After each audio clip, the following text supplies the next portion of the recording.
Hello, everyone, and welcome to Conversations on Sex, Addiction, and Relationships. I'm here, as always, with my friends on this podcast, Jeanne Vattoune, Dan Drake, and Wendy Conquest.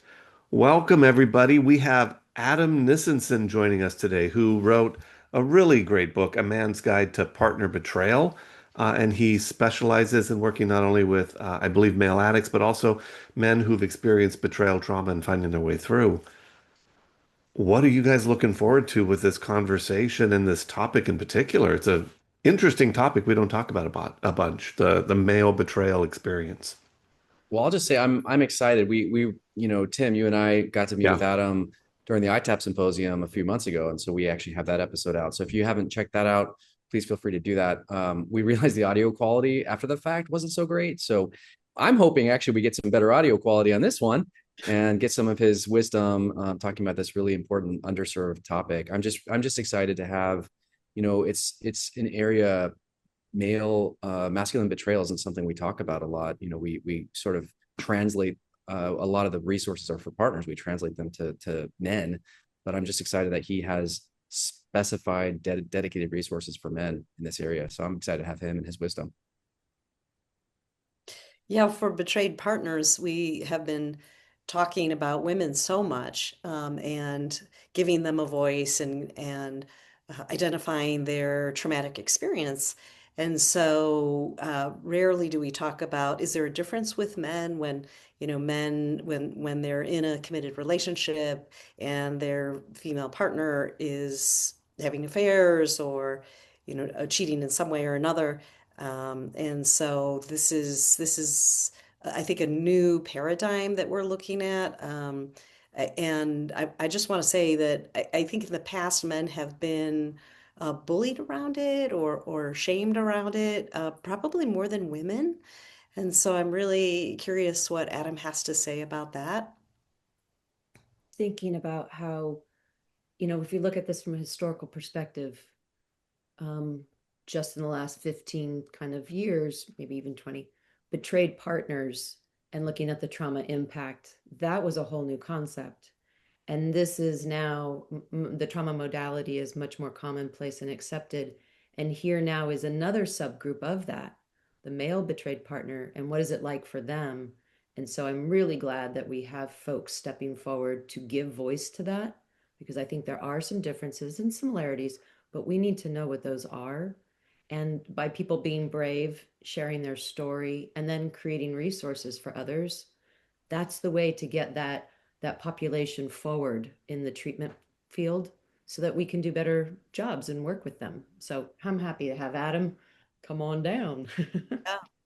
Mhm. Yeah, I'm looking forward to it. I think Jeannie, you and I've had a couple conversations. I think around APSATs and some of the really good training that APSATs has put together specifically around male betrayal trauma, and some of the comments that you were hearing from male partners that while there were the books that were written, most of them were written with women in mind, and just switching the genders wasn't really a good fit for them, and they weren't get really feeling like it was speaking to their experience. And so I love that Adam has put this together, and I'm really looking forward to this conversation about not just switching the genders around which one is the addict or which one is the betrayer and which one has experienced the trauma, but actually what is the male experience and how might it be different than a female experience. So, Adam, we are dying to have you join us. Please hop on in. Hello, Hey, hello. Welcome, Welcome. Adam. Good there Hi, morning. you are. guys. I feel like I'm in a Brady Bunch episode with all these screens. Yep, here's a story. I know, maybe. Well, Adam, Yes. first of all, I mean, how did you get into this work of working with male betrayed partners and sort of exploring this Yeah. topic? Well, I mean, that's a great place to start. First, in my therapy practice, I guess a little bit unique in the therapy world was I only work with men.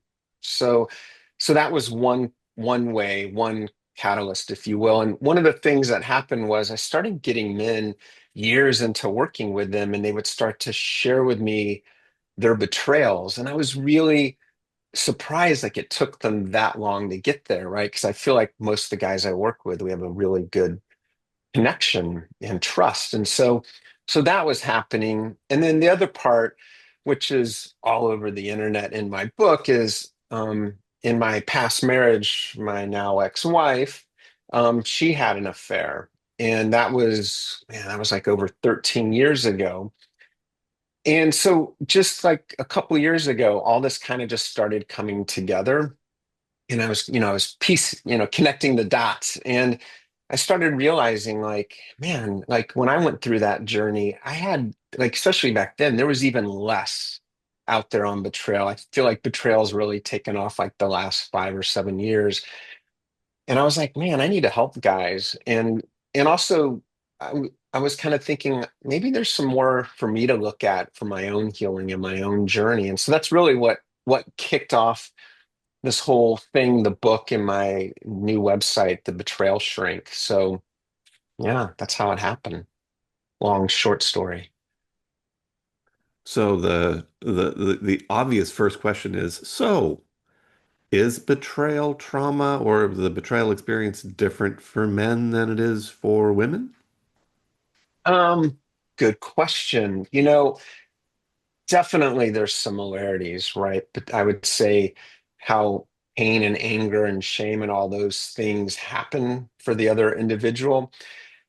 I think for men, you know, men hold, I'm going to talk in some stereotypes here because there's some truths to stereotypes, and I think it's important in this. But I think one of the main things is that men have been minimized on this in this aspect. They're minimized in the public eye, in the media, and I would say even in the therapy industry. It has not been discussed. It has not been made okay. So that right there, I think, creates a stigma, and I think it amplifies the social norms. And I think that's one of the big differences that men navigate, that men have to go through. And also, I think that's why it's so underreported, right? And but those statistics are changing, right? Like it's getting to the point now where people are saying, and the numbers are looking like as many men cheat as women cheat. So,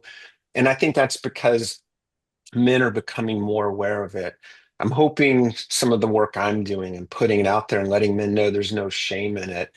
The other part too is, I think betrayal, the way it hits a man, one of the ways it hits that's different is, men were the providers and we're the protectors, and when there's betrayal, I know on my betrayal journey, I felt like all that was taken away from me. I felt really less than a man. And in that process, I think it really it traumatized my ego a lot. And so I see that happening a lot as a difference. And then also, I just think like I was alluding to, I think the social norms, and I think men have often in history were stigmatized for showing emotions or were labeled as weak.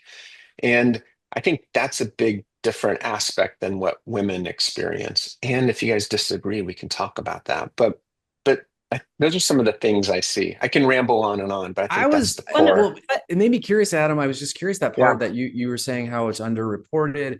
And I thought I heard you say something like it shows up in the therapy office. Are you saying that, there's a societal stigma? I think men have a stigma to bring this forward potentially based on shame or from, expectations.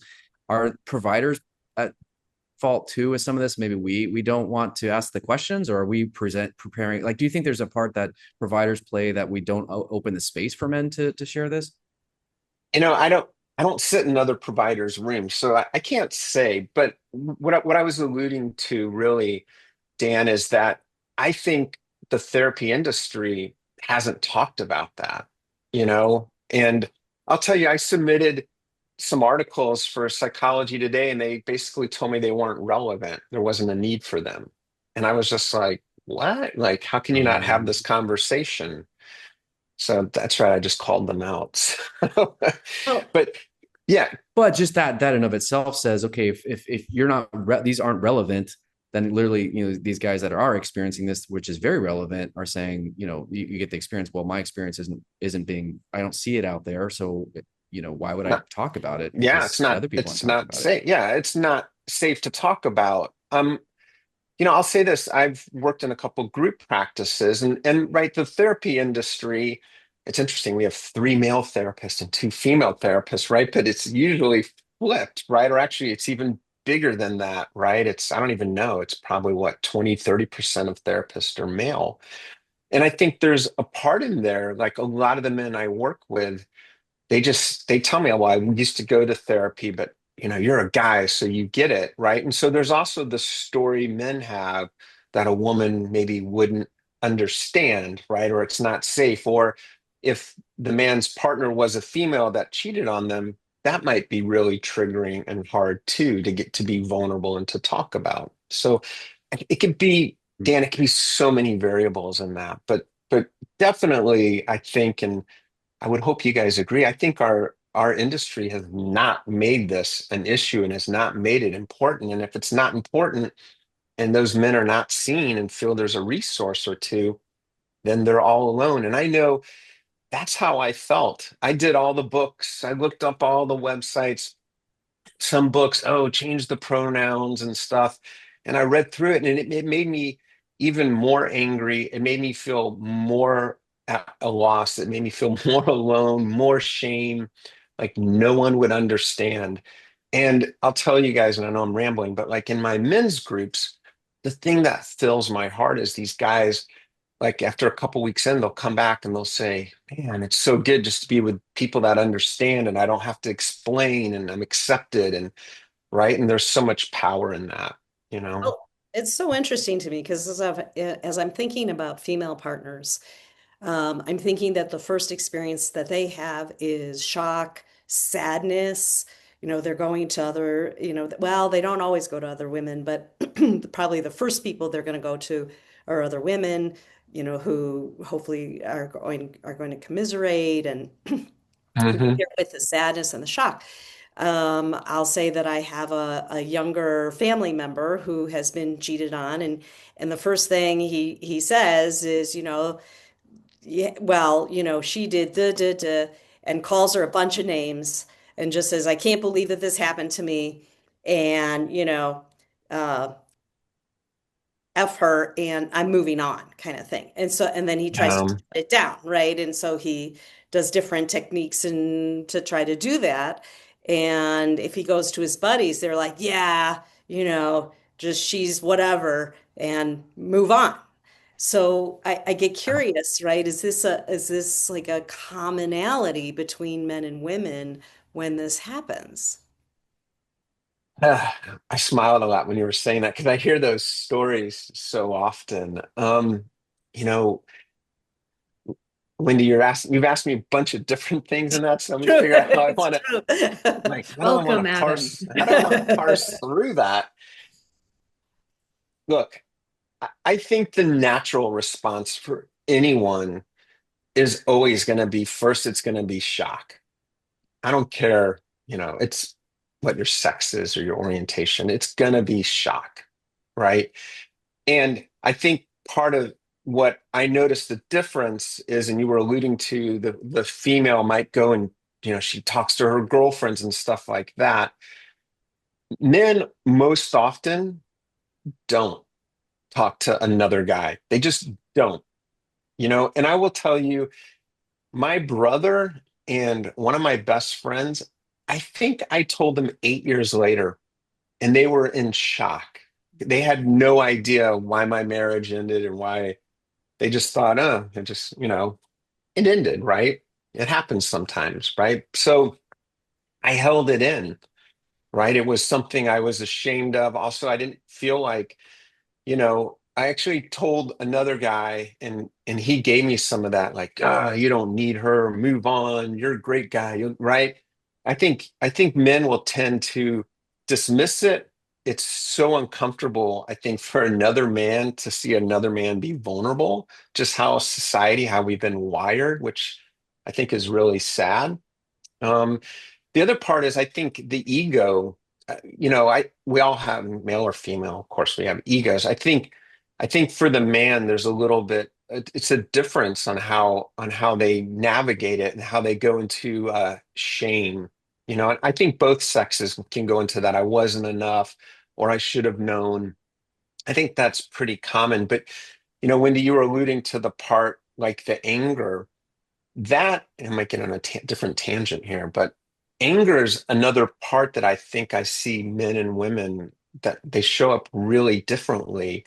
And what I've stories I've had men tell me is when they did go to therapy on this, or they did couples therapy with their wife and their anger came out, that anger was not welcome.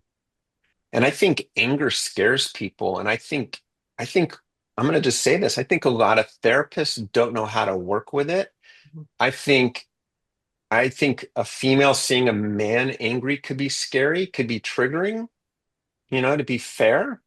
And I think if a man doesn't get to work through his anger, I think that that becomes super toxic, right? And I watch some of my men now, their anger has gone into depression, or they become really sarcastic or withdrawn, or you know, and they want to beat the crap out of something or throw things, or right. And that could be healthy as long as it's not at anyone, right?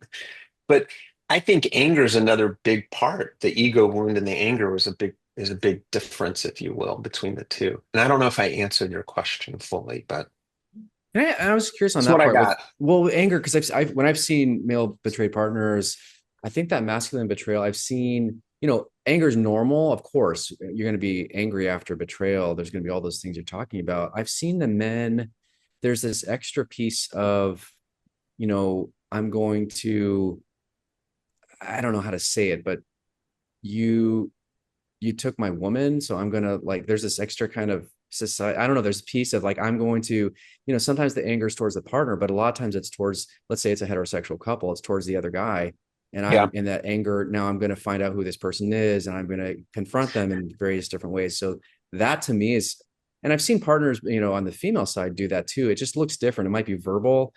What men might do in terms of how they, a male betrayed partner might do, it could be different in terms of their anger and how it shows up, and that kind of, Yeah. so I don't know if that's what you've seen. I've seen that play out too. Yeah, you know, yeah, go ahead. Who was Well, I talking? was going to say this is something that, so, hey, Adam, one of the Hi, things that I Jeannie. do in my world is I assist ABSATs in their training program for coaches and clinicians. And so we do have a section in there focusing on male betrayed partners.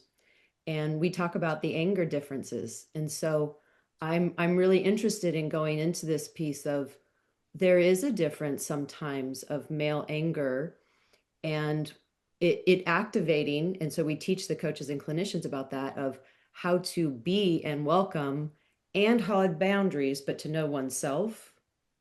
And so helping folks, male betrayed partners, work through their anger is such a pivotal piece, and may Yeah, look so different than possibly, not always, but possibly female betrayed anger. And then yeah, I I'm would thinking, agree. Yeah. Dr. Crystal Hollenbeck's new research on betrayed partners and anger. And I get curious, I wonder how many of those participants were male. But for her study, 84% of the participants felt anger like they had never felt in their entire life, as they did at discovery or disclosure. And so it just for me, I'm like anger and male betrayed partner and differences and the need for more research.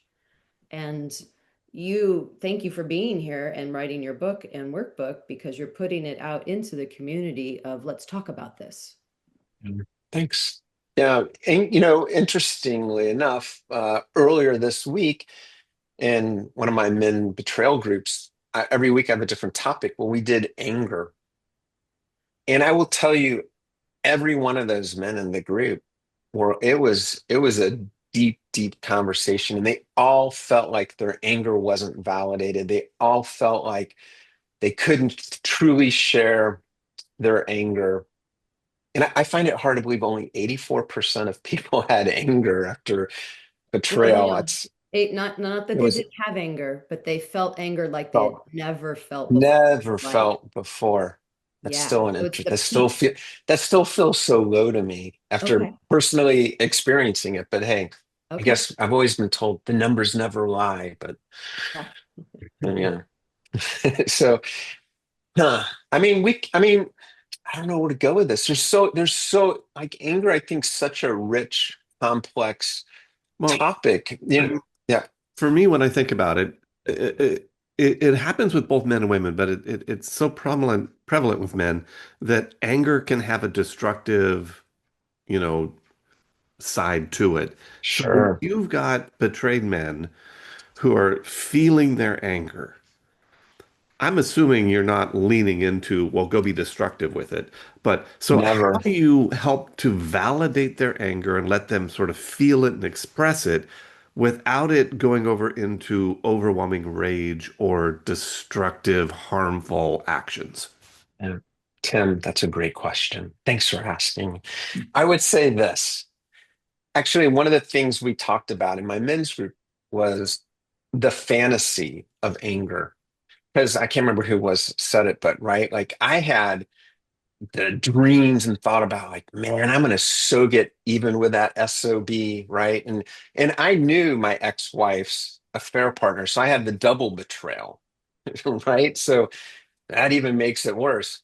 And also, I think sometimes when you actually know the person, you can put a face to it, even makes it worse. So I'm going to bounce around here. So I was so angry and I put so much energy into my jealousy and my competitiveness, which is some of the things I talk about in my book. One of the things I realized was I was wasting so much energy and time. I was focusing on the wrong thing. And, I would say unhealthy anger often feels good in the moment, but afterwards it usually doesn't. And so one of the things I was talking to my group about, like the fantasy of anger, is write out the fantasy, right? Like get it out because there's something right, really healing, right? Journaling, writing it out. And if you have a therapist, write it out with, and then read it to them and process it. And then take that letter and burn it and send it back to the universe or whatever. Get that energy out. Another thing I work with men a lot is, I always talk about healthy anger. And often, I'll get a look like, how can you say healthy and anger together? But I'll talk about like, part of my journey. I'll tell you one of the most healing things I did was I was actually in a men's group at that time through a nonprofit. I might have talked about it with the owl and the bad sound when we did that podcast. I can't remember. But those guys, super healing, open men. And if I didn't have that group, I don't know how I would have survived. But one night with all of them witnessing me, I beat the crap out of a throw pillow to the point where somehow I had enough strength and out of body that it tore it open. I mean, I had ugly cry and it was so healing, and I tell men that story. That's healthy anger, or fill up a rucksack with a bunch of bricks and write on the bricks what your anger is and carry them and think about it. And every now and then stop, look at a brick and throw it out. Bricks are biodegradable and release that and get into your body. I have some of the guys I work with, they've gone and done, karate and stuff like that. And sometimes I really feel sorry for their sparring partner, but a lot of those guys have shared that, man, I just get that energy out, right? That's healthy anger. It's where I think this um issue is killing men is they have to hold all these things in. So not only are they holding their anger in, they're holding their lack of self-worth, their ego wound, their shame, all that stuff, and it becomes so toxic. I would just want to throw out one other thing, which maybe pivots us from anger, but one of the things I've been learning this year as I've been getting deeper in this work is a lot of the men I'm working with, like I thought my groups would be like, oh, the D-Day, the betrayal, whatever happened a year ago, 2 years ago, 6 months ago, etc. I'm getting men 10 years ago, 12, 15, 20 plus. I actually have had a man, it was 40 years ago. I kid you not, and my heart hurts for him. And these guys basically they've held on to this for so long. And then something happens, or suddenly they become empty nesters, and then they're like, it all comes back and they realize I never did the work. Yeah. So And for those that's of you, that's the painful part. yeah. Yeah, go ahead. Yeah. So for those of you joining us right now, we're talking with Adam Nisenson about male betrayal trauma experience, and I think that's fascinating. Do you think that's different than women? That men tend to stuff it and hold this and just sort of let it sit in their gut until it eats away I or finally comes out? I think so. I don't, since I don't work with women, but my Oh, sense of the things I've seen, look, look at this. If you go look at podcasts that are out there, right? And we're on one today, right? All of them are either the jaded, betrayed woman or the angry woman, right? Or just the healing woman around betrayal, or they're couples in betrayal, right? So there's just, and what I'm getting at is there's just so many resources that I don't think women have to hold on to it as much. I think there's so much language and there's so much conversation out there for the woman to identify and to find and to have tools and to heal. I actually started, I'm going to plug my own I just started my own podcast 2 months ago called Men Get Cheated On Too. And it's like, I can't believe like I'm not promoting it and the numbers are kind of blowing up. And yeah. it just tells me there's no voice out there for men that speak to men. Well, So yeah. yeah. Well, Jeannie, Wendy, what do you think? Do women hold on to anger the same way, or is this I mean, we're talking stereotypes, but or is this Yes, more of for a male kind of thing? I was gonna, so I hear your question, and there's a piece of me like I want to circle back. So it's like a Uh-huh. two right there. Adam, you've got in your book 7 stages, and I don't yeah. know what they're stages of, so I need that clarification. Stages of, and then on the fifth stage is that withdrawal isolation. See, Hmm. and I'm surprised that it's at the fifth because I do work predominantly with women who are betrayed partners, but I have worked and not currently, but have worked with male betrayed partners. And I see that earlier too, that isolation. Again, I'm telling no one. Yep. There's a lot of folks who will tell lots in a trauma response, but there's a lot of people who will lock down and say nothing. And I see that in the women and the men. I'm interested that you've got that sort of later in the stages. Um, Am I understanding yeah. correctly? Yeah. No, yeah. No, you have it right. That's number 5. So first, let me say this. None of the stages are real. It's not really linear, Okay. right? And everyone is different, right? I just created the stages because one thing I've learned working with men and being with a man is we like to see how stuff's built, right? Like we might not ask for directions, but we want directions kind of idea. So yeah, one of the things, I'll just say this, some of the stages and my order of them kind of came really from my experience. And at that time, the men I was working with, and what I found was men kind of had to go through a lot of they had to go through this deconstruction, right? Like the shock and the ego wound and the self-worth and who am I? And then we were just talking the anger and the jealousy and the competitiveness. And then it's like, I'm done. I'm stuck. I'm lost. And usually that's when I find most men don't come to me at the beginning.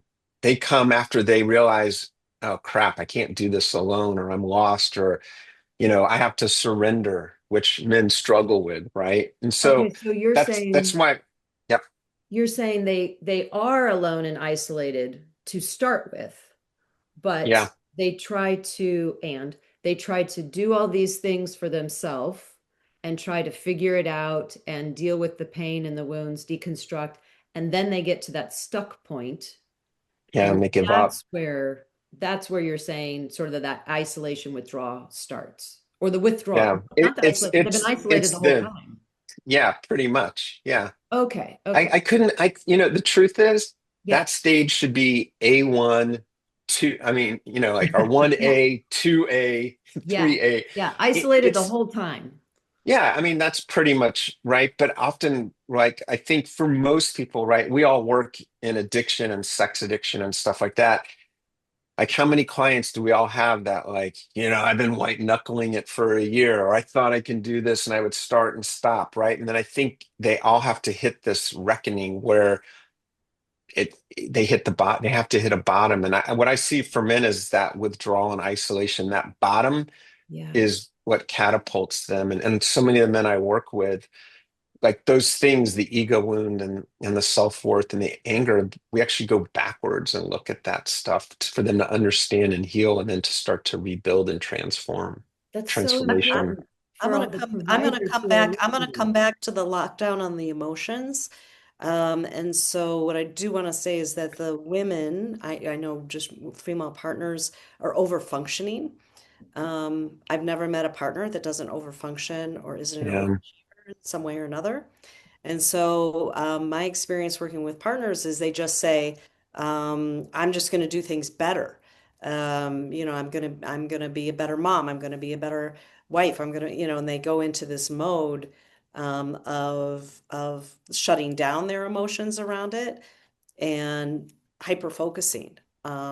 And then they can't hold it anymore. And then I think what I found is that especially if the man gets into recovery, then they start their decline. Like, he starts kind of figuring out where this is all coming from. He's getting support, and then she starts to deteriorate. And then does she actually, have all the range of emotions? I think it's a big depression and shutdown at that point. Just I don't know, how these differ. We're trying to say You if it know, differs for men and women. as you're talking Yeah. about that, what comes to mind is that like with female partners, it's common that we'll see autoimmune kind of stuff from that nervous system overload that they've been holding on to unconsciously. Adam, do you see that same type of impact in the men? Yeah, I see a lot of stress, anxiety. A lot of my guys weight gain, you know, difficulty functioning and completing tasks, that will to live, if you will, in some capacity. Um, a lot of that holding on to the pain. A lot of the guys I work with, the resentment is just so massive. And then that resentment brings us right back to anger. Well, I can't be angry, so they hold the resentment. So yeah, that's him. I see a lot in what it does emotionally, that emotional drain, if you will, for And Adam, sure. I just in terms of I know we're getting close to time. I just want I really want to say I'm super grateful for your voice out there because you're right. There's this hasn't been out there. No one's really Um, taken a voice specifically for betrayed male partners with a masculine betrayal because it's been like an add-on to the female side typically. yeah. But anything for men out there, any voice, anything you would want to say for men that haven't had a voice or haven't had, a place to hear this before, anything you could say to them?